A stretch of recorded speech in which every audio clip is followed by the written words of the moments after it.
ஆரம்பிக்கப்பட்டிருக்கிறது. இதில் 14 மனநல ஆலோசகர்களும் அவர்களுக்கு உதவி புரிய மனநல மருத்துவர்களும் இருக்கிறார்கள். அதில் 144116 என்ற எண்ணிற்கு 24 மணி நேரமும் தொடர்பு கொள்ளலாம்.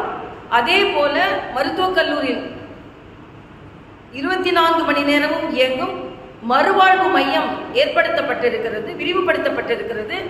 அங்கே புத்தகங்கள் படிப்பதற்கு லைப்ரரி இருக்கிறது, நூலகம் இருக்கிறது. அங்கே குறும்படங்கள், எப்படி போதையிலிருந்து வெளியே வருவது என்பதை தெரிவிப்பதற்கு குறும்படங்கள் போட்டு காண்பிக்கப்படுகிறது. விளையாட்டு இருக்கிறது, ஆலோசனை இருக்கிறது. ஆக போதையில் இருந்து போதை இல்லாத புதுமையை படைப்போம் என்று உறுதியேற்போம். போதை பழக்கத்திற்கு உட்பட்ட இளைஞர்கள் உடனே இந்த வசதியை பயன்படுத்தி கொண்டு போதையில் இருந்து வெளியே வந்து சாதனையாளர்களாக மாறுங்கள். போதையில்லாத புதுச்சேரியை நமது சாதனையாக்குவோம். நன்றி, வணக்கம்.